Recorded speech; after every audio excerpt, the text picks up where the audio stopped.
ভূমিকম্প শব্দটি শুনলেই এক অজানা ভয় কাজ করে সবার মাঝে। সেই ভয় যেন আরও একবার বাড়িয়ে দিয়ে গেল গত 21শে নভেম্বরের বাংলাদেশের ভূমিকম্প। তাও আবার মাত্র 31 ঘন্টার ব্যবধানে 3বার ভূমিকম্প এবং দেশের ইতিহাসে শক্তিশালী 5.7 মাত্রার কম্প।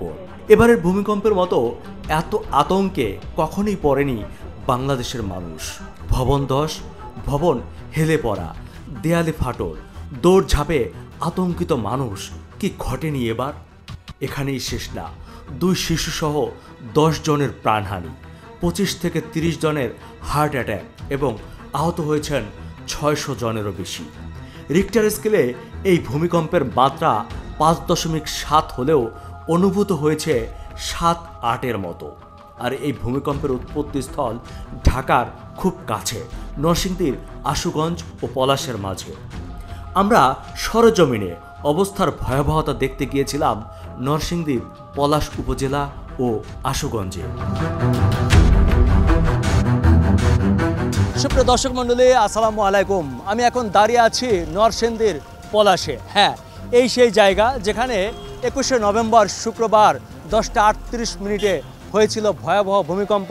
ভূমিকম্পের কেন্দ্রস্থল ছিল ঠিক এই এরিয়া এবং এই এরিয়ার কিছুটা আশেপাশে। দর্শক মণ্ডলী, আমরা এই এরিয়ার বিভিন্ন জায়গা ঘুরে ঘুরে দেখেছি। এখনও তার স্মৃতি বয়ে বেড়াচ্ছে পুরো নরসিংদী। বিভিন্ন ভবনে ফাটল দেখা দিয়েছে, বিদ্যুৎ কেন্দ্র ক্ষতিগ্রস্ত হয়েছে, সরকারি স্থাপনা ক্ষতিগ্রস্ত হয়েছে, ব্রিজ কালভার্টেরও ক্ষতিগ্রস্ত হয়েছে। দর্শক মণ্ডলী, এখানকার মানুষজন সেই ট্রমা এখনও কাটিয়ে উঠতে পারছেন না। সবাই আতঙ্কের মধ্যে দিন কাটাচ্ছেন। অনেকেই বাসা বাড়ি ছেড়ে পার্শ্ববর্তী মাঠে, মাদ্রাসা, স্কুল, কলেজের বারান্দায় দিন কাটাচ্ছেন। কথা হচ্ছে, এই সমস্যার সমাধান কোথায়? 5.7 মাত্রার ভূমিকম্পে যদি এই অবস্থা হয়, তাহলে 7.5 মাত্রা কিংবা তার বেশি ভূমিকম্প হলে এই দেশে কি হবে? দর্শক মণ্ডলী, চলুন আজকে এই বিষয়টা নিয়ে কথা বলি।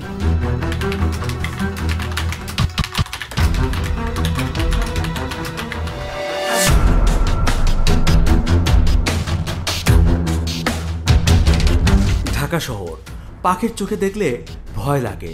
এই দৃশ্য দেখলে যে কেউ অনুমান করতে পারবে যে এখানে ভূমিকম্প হলে এত বড় বিপর্যয় হতে পারে যে এখান থেকে কেউই আর আমাদের বাঁচাতে পারবে না।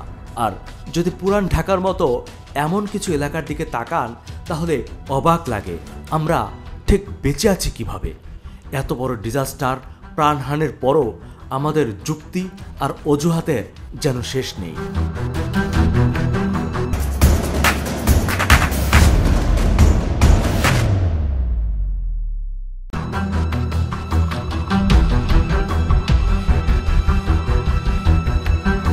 দুই বিল্ডিংয়ের গ্যাপের ওখানে বৃষ্টির পানি পড়তো, আমরা ওখানে আস্তর দিয়ে রাখছিলাম। আস্তরের ওই যে জয়েন্টটা, দুই বিল্ডিং আমাদের, এটা তো আমাদের বিল্ডিং হচ্ছে আগের, আর পাশের বিল্ডিংটা হচ্ছে নতুন তুলছে তারা। তো ওই জায়গায় ওদের গ্যাপ ছিল, ওই গ্যাপটার ভিতরে আমরা আস্তর দিছিলাম। তো কালকে ভূমিকম্পে ওই আস্তরের যেই জয়েন্টটা ছিল ওগুলার কিছু গুঁড়া পড়ছে, মানুষ একটু আতঙ্কিত হয়েছে। আর আমাদের পার্শ্ববর্তী এলাকায় 3 জন মারা গেছে সম্ভবত। সেই কারণে এই জায়গাটা একটু প্যানিক ছিল আর কি সবার। এমনিতে নর্মাল, আমাদের কোনো প্যানিক নাই। আমাদের ইনশাল্লাহ বাসায় কোনো ভিতরে স্ট্রাকচারে কোনো ধরনের কোনো প্রবলেম হয়নি। আমরা সেটাও চেক আপ করেছি, কারণ আমাদেরও তো মৃত্যুর ঝুঁকি আছে। আমরা সেগুলো দেখছি, কোনো ধরনের কোনো স্ট্রাগল ত্রুটি নাই আর কি। ভিতরে যে স্ট্রাগল ওগুলো সব কিছু ঠিক আছে। এখন পর্যন্ত আমাদের ভাড়াটিয়ারা কিছুই বলেনি। আমাদের একেবারে টপ ফ্লোরে শুধু একজন ভাড়াটিয়া আছে, পুরো বিল্ডিংয়ে হচ্ছে আমরাই থাকি, আমরা বহিরাগত নেই। আর দোতলায় আমাদের একটা অফিস আছে। এখন পর্যন্ত আমি সবগুলো সকাল থেকেই চেক করেছি এবং গতকালকেও চেক করেছি। কোনো জায়গায় কোনো স্ট্রাগল, কোনো ফাটল কোনো কিছু নাই, যার কারণে আমরাও একটু স্বস্তি পেয়েছি। যদি ফাটল থাকতো তখন তো আমাদের জন্য একটা রিস্ক থাকতো। অ্যাকচুয়ালি আমাদের পুরাতন শহর যেটা আছে, এটা সারা বিশ্বে দেখা গেছে পুরাতন শহরগুলি অপরিকল্পিত। পুরাতন শহরগুলি সয়েল টেস্ট যেভাবে বিল্ডিং কোড মারার কথা, এগুলো মাইনে হয়নি। এটা প্রায় 400-500 বছর আগের শহর। তো বিল্ডিংগুলি ওইভাবে গড়ে উঠছে। বিল্ডিং যখন করা হয়েছে তখন অ্যাকচুয়ালি কোনো অভিজ্ঞ কোনো ইঞ্জিনিয়ার, স্থপতি এদের শরণাপন্ন হয়নি, কেউ নিজে করে ফেলছে। তো এখন ঘনবসতি হয়ে যাওয়ার কারণে এখন পুরাতন যে বিল্ডিংগুলি আছে এগুলি একটু ঝুঁকির মধ্যে পড়ে গেছে। তো এখন এই ঝুঁকির যে সমস্যাগুলি আছে এগুলি সমাধান করার জন্য আমাদেরকে একটা কাজ করতে হবে। সেটা হলো যে সবার আগে যান এবং মাল দুইটাকে আগে সেভ করতে হবে। সেভ করার পরে অভিজ্ঞ যারা ইঞ্জিনিয়ার আছে ওদেরকে দেখাতে হবে যে এই বিল্ডিংটা কতটুকু মানে ঝুঁকিপূর্ণ। যদি ওনারা সার্টিফাই করে যে না ঠিক আছে, এটা কোনো আপনার স্ট্রাকচারাল কোনো ক্ষতি হয়নি, অর্নামেন্টসের ক্ষতি হতে পারে, বাট স্ট্রাকচারাল কোনো ক্ষতি না হয়, তাহলে কোনো সমস্যা নাই, বসবাস করতে পারে। তবে আমরা রেগুলার এখানে আসা যাওয়া করি, আসলে ওইভাবে কখনো তাকাইনি যে এখানে বিল্ডিংটা গ্যাপ আছে কিনা, ফাঁকা আছে কিনা। তবে বাস্তবিকে যা দেখছি, নিচে যদি সমান থাকে, উপরে প্রায় 1 ফিট ফাঁকা হয়ে গেছে। দ্যাট মিনস বিল্ডিংটা পশ্চিম দিকে ধাবিত হচ্ছে, বা যে কোনোভাবে পশ্চিম দিকে ক্র্যাক হইতে পারে। তো এই ব্যাপারে যারা রাজুকের অভিজ্ঞ যারা ইঞ্জিনিয়ার আছে, তারা এসে দেখবে, দেখার পরে ওনারা যে সিদ্ধান্ত দিবে, ওই সিদ্ধান্ত অনুযায়ী বাড়ি এলাকায় কাজ করতে হবে। পুরান ঢাকার কিছু ভবন যে সামান্য ভূমিকম্প হলেই ভেঙে পড়বে, সেটা বলতে কোনো বিশেষজ্ঞ হবার দরকার নেই। এখানকার কিছু বাড়ির মালিক কোনো নিয়ম ও আইনের তোয়াক্কা না করেই করেছেন বাড়ির ডিজাইন নিজের মনের মতো করে। তাদের এই কাণ্ডজ্ঞানহীন আচরণে ক্ষুব্ধ খোদ রাজক কর্মকর্তা। পড়বেন আবার বলবেন যে আমাদের এগুলো কথা বলেন না, একটু কাছে আসুন। সেটা বলেন, কিন্তু এগুলো বলেন না যে আবার আমাদেরকে, আপনাদের কি বলবো, আপনাদের কষ্ট লাগতেছে না যে আপনাদের এটা ভেঙে লোক মারা গেল? হ্যাঁ, অবশ্যই কষ্ট লাগতেছে, কেন আমাদের তো বাচ্চা কাচ্চা আছে, ওরা মারা গেছে, আমাদের কষ্ট লাগতেছে না? অবশ্যই লাগবে, আমরা তো মানুষ। আপনারা এই যে এরকম একটা জিনিস কেন এখানে বানায় রাখছেন? দেখেন তো, এটা কোনো বালু সিমেন্ট নাই, একটা ইয়ে বানায় রাখছেন এখানে, কারণটা কি? ভাই আমরা যখন বানাইছিলাম তখন ছিল না ভাই। এখানকার লোকরা তো জীবন দিতে চায় কিন্তু নিয়ম মানতে চায় না, তাই হলো জীবন চলে গেল। এখন আমরা 7 দিন সময় দিলাম আপনাকে, 7 দিনের মধ্যে যদি আপনি নকশা না দাখিল করেন, তাহলে কিন্তু আমরা পুরো বিল্ডিংটা সিলগালা করে বন্ধ করে দেবো, এবং আপনারা চলে বের হয়ে যাবেন, যা ভাড়াটিয়া সহ আপনারা যারা বাস করেন। প্লিজ, আমি যা বলতেছি শোনেন, আপনি আমার কথা শোনেন। আপনি বলছেন 7 দিন, আমি মিডিয়ার সামনে বলছি, আপনি নিজেই 7 দিন সময় চাইছেন না, আপনি 7 দিন চাইছেন, 7 দিন লাগে না এটা। হ্যাঁ, ঠিক এভাবেই আমরা তর্কে জিতে যাই, এভাবেই আইনকে ফাঁকি দেই, আর এভাবেই আমরা প্রাণহানি দেখি চোখের সামনে। হয়তো কোনোদিনও শোধরাবো না আমরা। ভূমিকম্প এমন একটি প্রাকৃতিক বিপর্যয় যার কোনো আগাম সংকেত নেই। পৃথিবীতে আগাম সংকেত দেওয়ার কোনো যন্ত্র এখন পর্যন্ত আবিষ্কার হয়নি। বিভিন্ন ক্যালকুলাস ডাটা, ভূগর্ভস্থ প্লেটের অবস্থান ও এর গতিবিধি ইত্যাদি পর্যালোচনা করে বিশেষজ্ঞরা এ সম্পর্কে একটা ধারণা দিতে পারেন। একমাত্র সাবধানতা ও আমাদের প্রস্তুতিই পারে আমাদের এই মহাবিপদ থেকে বাঁচাতে। ভূমিকম্প একটা প্রাকৃতিক ঘটনা, এবং এটা পৃথিবীর সৃষ্টির, এবং পৃথিবীর অভ্যন্তরে 3টা বলয় আছে। এই বলয়গুলা সৃষ্টি হওয়ার পর থেকে ভূকম্পন অনুভূত হয়, এটা হচ্ছে, এবং যতদিন এই বলয়গুলা থাকবে, প্লেট টেকটনিক্স থাকবে, এই ভূকম্পন থাকবে। তো এই ভূকম্পন যেহেতু এটা প্রাকৃতিক ঘটনা, এটাকে রোধ করার ক্ষমতা আমাদের নাই। তো যে কারণে ভূমিকম্প হয়, এটা হলো প্লেটের মধ্যে ঘর্ষণ অথবা তাদের মধ্যে ইন্টারাকশনের ফলে হয়। আমাদের এখানে যে মাঝারি আকার একটা ভূমিকম্প হয়েছে মাধবদীতে, এটা হলো 5.7 মাত্রা রিক্টার স্কেলে। তো এইটা অ্যাকচুয়ালি এই সমভূমিতে আমাদের মতো বাংলাদেশে এই জায়গায় কিন্তু এর আগে এরকম বড় আকারের ভূমিকম্প হয় নাই, যে কারণে একটা বিরাট অসিলেশন অথবা নড়াচড়া দেখা গেছে, এবং মানুষ আতঙ্কিত হয়ে গেছে এটার কারণে। কারণ তার আগে এরকম বড় আকারের দোলন আমরা দেখি নাই। 5.7 মাত্রার যে ভূমিকম্প যেটা মাধবদীতে হয়েছে বা নরসিংদীতে হয়েছে, ওইটা সরজমিনে পরিদর্শন করতে আমি গিয়েছিলাম, এবং ওইখানের যে সারফেস এভিডেন্স অথবা ভূপৃষ্ঠের উপরে যে নিদর্শনগুলো আমরা দেখেছি, এবং পরবর্তীতে যে পরাঘাতগুলো হয়েছে, এর থেকে আমাদের কাছে প্রতীয়মান হয় যে এই ভূমিকম্প নিয়ে আমাদের আর শঙ্কিত হওয়ার অথবা আতঙ্কগ্রস্ত হওয়ার তেমন কোনো কারণ নাই।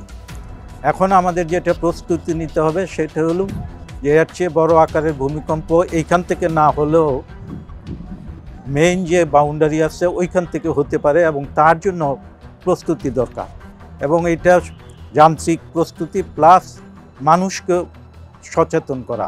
এবারের 21শে নভেম্বরের ভূমিকম্পটির উৎপত্তিস্থল ছিল ঢাকা শহরের পার্শ্ববর্তী 15 কিলোমিটারের মধ্যে, এবং সবচেয়ে বেশি ক্ষতিগ্রস্ত হয় এই এলাকাটি। ভূমিকম্পের প্রথম কয়েক ঘন্টা যেন এখানে ছিল কেয়ামত। চারিদিক থেকে একের পর এক আসতে থাকে আহত ও নিহতের খবর। সংবাদকর্মীরাও হয়ে পড়ে আতঙ্কিত।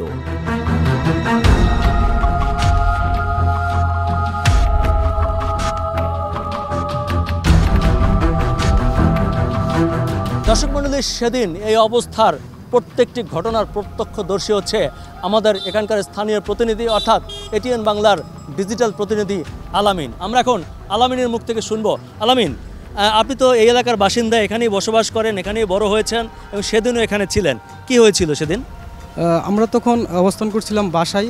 তখন হুট করে যখন ভূমিকম্পের কম্পনটা হলো তখন আমাদের ছুটাছুটি শুরু হয়। আমরা যারা সাংবাদিক ছিলাম, যারা নরসিংদী জেলার সাংবাদিকতা করে, তারা আসলে বিভিন্ন স্পটে আমরা দৌড়াচ্ছি। যেমন ধরেন সদর হাসপাতালে, জেলা হাসপাতাল, আবার মাধবদীতে, আবার পলাশী, মানে আমরা একটা হইচই অবস্থার মধ্যে পড়ে গেছিলাম। আমরা তখন চিন্তা করেছি আসলে কিভাবে কি করা যায়, কোন নিউজটা আগে করব, কোন নিউজটা আগে কভারেজ করব।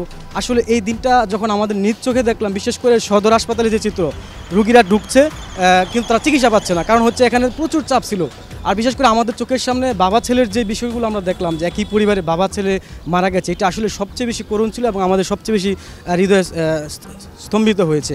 এখনও পর্যন্ত কিন্তু নরসিংদীতে আমরা যদি দেখি যে আহত হয়েছেন শতাধিক, আর নিহতের যে খবর সেটি কিন্তু 5 জন মারা গেছে। সব কিছু মিলে আমরা ওই দিনটি যারা সাংবাদিকতা পেশায় ছিলেন তারা কিন্তু সবচেয়ে বিভীষিকাময় দিনটি বলা যেতে পারে। আমরা এর ভয়াবহতা দেখতে যাই নরসিংদীর একটি কলেজে। এই কলেজটি বেশ পুরাতন ও স্বনামধন্য।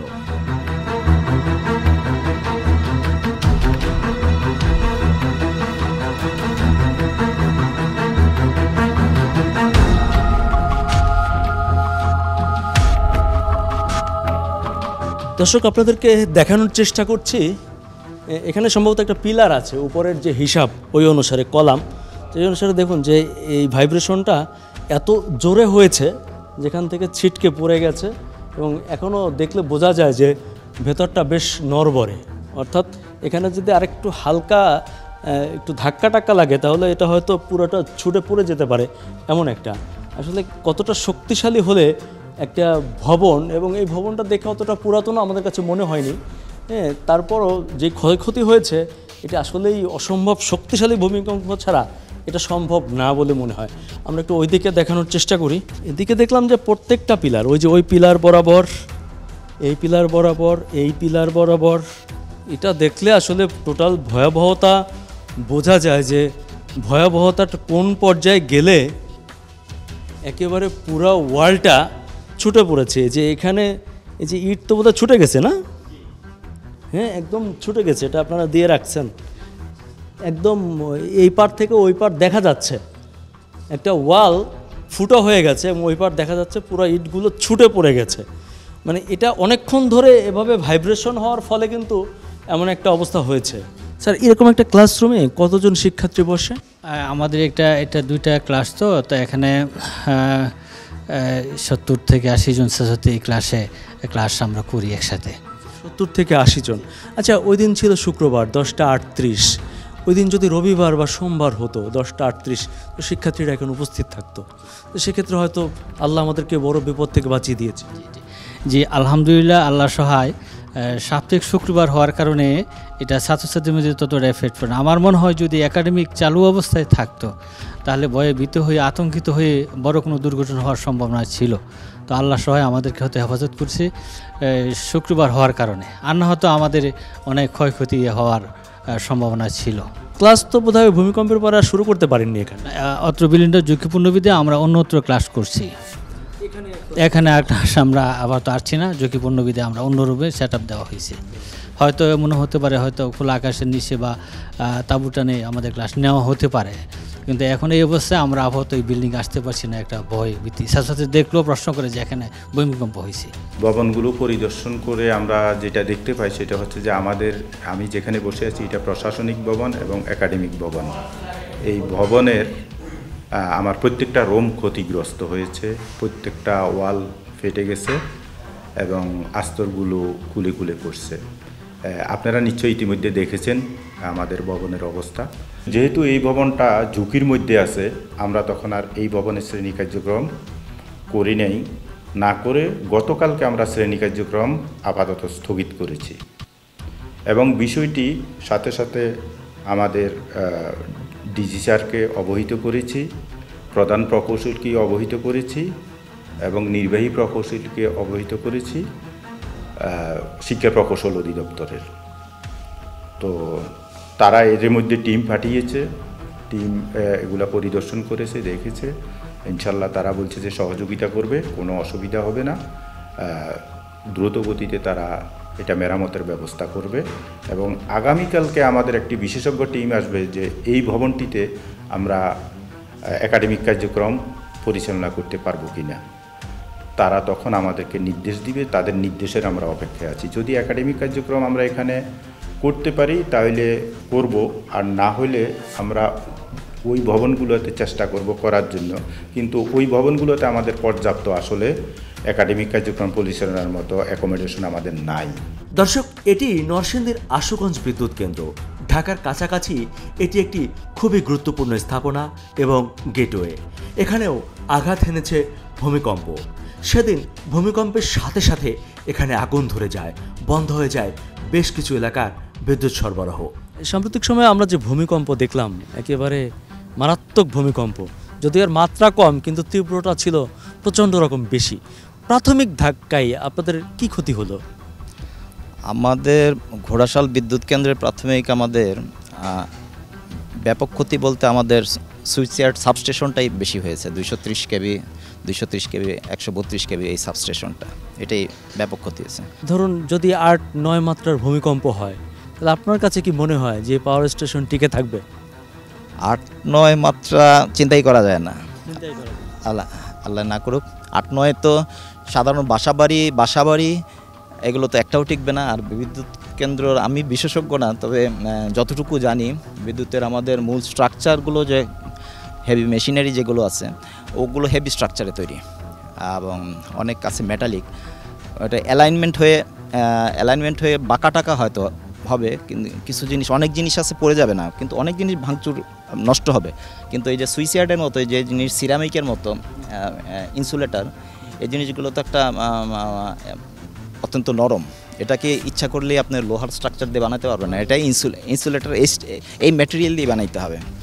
দ্যাটস ওয়াই এগুলো তো একটাও টিকবে না। ভূমিকম্প নিয়ে যারা গবেষণা করছে তারা কিন্তু জানাচ্ছে বারবার যে আমাদের আরও বড় ভূমিকম্প আসবে এবং অনেক ভূমিকম্প আসবে, এমন তারাই বলছে, এমনটি আর কি। জি বারবার বলছে। এখন আমরা এক্সাক্ট ডেটটা জানি না, সময়টা জানি না। এখন আমাদের মাথায় চিন্তা রেখে এভাবে ভবিষ্যৎ আমাদের পরিকল্পনা বলেন বা প্রস্তুতি পারতপক্ষে যার যার লেভেলে ওরকমভাবে চিন্তা করে আগানোই ভালো আর কি। আপনি যেহেতু নির্বাহী প্রকৌশলী, আপনি ভালো বলতে পারবেন যে সাম্প্রতিক সময় আমাদের যে ভূমিকম্প হয়ে গেল এবং এই ভূমিকম্পের ফলে দেশে বিভিন্ন স্থানে বিভিন্ন ক্ষতি হয়েছে।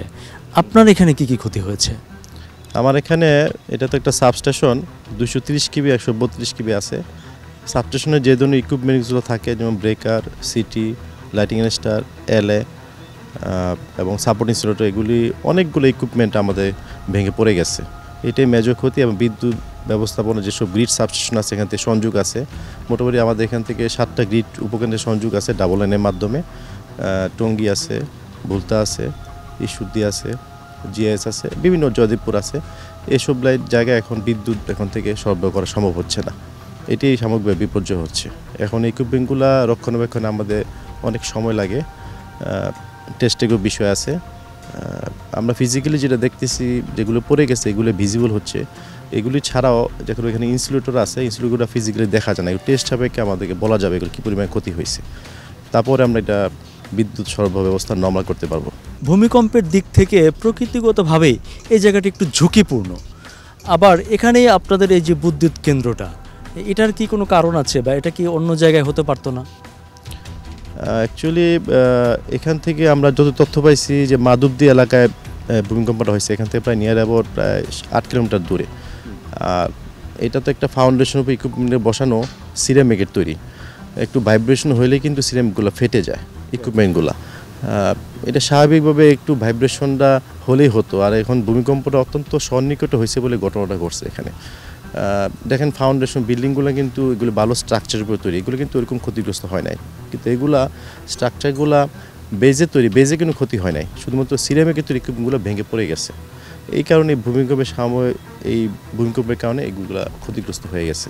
এটার পরবর্তীতে মানুষের যেটা দেখা দিয়েছে, যেহেতু প্রত্যেকেরই ঘর বাড়ি অফিস আদালত প্রত্যেকটা ডিপার্টমেন্টের আমরা যদি খেয়াল করি পুরাতন গোদামঘর রয়েছে, অনেক পূর্বেকার ঘোড়াশাল খাদ্য গোদামঘর, সেটি চারপাশে ক্র্যাক হয়ে গিয়েছে। থানা থেকে শুরু করে উপজেলা পরিষদ, হসপিটাল, ইভেন সকল প্রতিষ্ঠানে কম বেশি এগুলো হয়েছে। আর 2 জন ব্যক্তি মারা গিয়েছেন। তার মধ্যে একজন ব্যক্তি তার উঠানে ঘর থেকে বের হতে গিয়ে আকস্মিক ভীত সন্ত্রস্ত হয়ে তিনি মৃত্যুবরণ করেন। আর এখানে পুরাতন একটি রেল সেতু আছে, সেটির 2টি পিলারেও, যেটি ব্রিটিশ পিরিয়ডে নির্মিত, সেটাতেও দেখা গিয়েছে আমরা পরিদর্শন করে 2 নম্বর এবং 3 নম্বর যে পিলার আছে সেখানে একটা সূক্ষ্ম ফাটল দেখা দিয়েছে। তো মানুষ এক ধরনের ভীতি নিয়েছিল। আমরা আসলে চেষ্টা করেছি প্রশাসনের পক্ষ থেকে মাইকিং করে বা প্রচারণার মধ্য দিয়ে যে কোনো ধরনের জন্য আতঙ্ক নিয়ে অসচেতনভাবে যেন কোনো দিকে মুভ না করা বা কোনো হুটহাট সিদ্ধান্ত না নেওয়া। পৃথিবীর সবচেয়ে বেশি এবং বড় ভূমিকম্পগুলো ঘটে ভূত্বকের পাতগুলোর ফাটল রেখা থেকে। বাংলাদেশের মাটির নিচে রয়েছে 13টি ফাটল রেখা। গত 400 বছর ধরে বাংলাদেশের ভূগর্ভে 2টি টেকটনিক প্লেটের চাপ শুধুই জমে উঠছে, আর এই চাপগুলোই বাংলাদেশকে দিনে দিনে পৃথিবীর অন্যতম ভূকম্পন প্রবণ দেশ হিসাবে পরিণত করছে। কলাম্বিয়া বিশ্ববিদ্যালয়ে 2016 সালে এক গবেষণায় জানা যায় গঙ্গা ও ব্রহ্মপুত্র অববাহিকায় একটি গোপন ফগ আছে। এই মেগা থ্রাস্ট ফগটি যে কোনো সময় 9 মাত্রার ভূমিকম্প তৈরি করতে পারে। এখানে বাংলাদেশ ও মিয়ানমারের উপকূল বরাবর সাগরের তলদেশে 2টি প্লেট পরস্পরের দিকে এগিয়ে আসতে আসতে সাবকন্ডাকশন জোন তৈরি করেছে, আর সেখানেই এই মেগা থ্রাস্ট ফগটিও রয়েছে। মেগা থ্রাস্ট ফগটির বামে ইন্ডিয়ান প্লেট। বাংলাদেশের রংপুর, রাজশাহী, ময়মনসিংহ, ঢাকা, বরিশাল ও খুলনা বিভাগ ও সিলেট বিভাগের উত্তরাংশ এই প্লেটের উপরেই অবস্থিত, আর ডান পাশে থাকা বার্মার প্লেটের উপরে সিলেট বিভাগের দক্ষিণাংশ এবং চট্টগ্রাম বিভাগ। বিশেষজ্ঞরা বলছেন 800 থেকে 1000 বছর আগেও এখানে একবার মারাত্মক ভূমিকম্প হয়েছিল। 1762 সালেও ইন্ডিয়া আর বার্মা প্লেটের সংঘর্ষ থেকে চট্টগ্রাম আর মিয়ানমারের উপকূলবর্তী বঙ্গোপসাগরে 8.5 মাত্রার ভূমিকম্প হয়েছিল। এর ফলে তখনকার ডুবন্ত দ্বীপ সেন্ট মার্টিন 3 মিটার উঁচু হয়ে পানির উপর দৃশ্যমান হয়। ইন্ডিয়া আর বার্মার প্লেটের ধাক্কাধাক্কিতে বার্মার প্লেটে বাংলাদেশের ভূভাগের পুরোটা জুড়ে জমা হয়েছে প্রচণ্ড শক্তি, যা আজ অথবা কাল ভূমিকম্প হয়ে বেরিয়ে আসবেই। রাজশাহী ও খুলনা বিভাগ বাদে বাংলাদেশের পুরোটাই ওই ভূমিকম্পের ঝুঁকিতে রয়েছে। প্রধান উপদেষ্টা ডক্টর মোহাম্মদ ইউনূস বলেন, আমরা হাত গুটিয়ে বসে থাকতে চাই না, আবার অবৈজ্ঞানিক কোনো সিদ্ধান্তও নিতে চাই না। দর্শক মণ্ডলী, ভূমিকম্প একটি প্রাকৃতিক দুর্যোগ। সারা পৃথিবীর কেউই এখন পর্যন্ত আগাম সতর্কবার্তা দিতে পারে না এই দুর্যোগের। তবে যার যার অবস্থান থেকে সচেতন হতে হবে, সাবধান থাকতে হবে। মনে রাখবেন, সাবধানের মান নেই। দর্শক মণ্ডলী, আপনার চোখেও যদি এমন কোনো সমস্যা দেখা দেয়, তাহলে চাইলে আমাদের স্ক্রিনে দেখানো এই নাম্বার কিংবা এই ফেসবুক পেজের মাধ্যমে সমাধান খুঁজতে পারেন।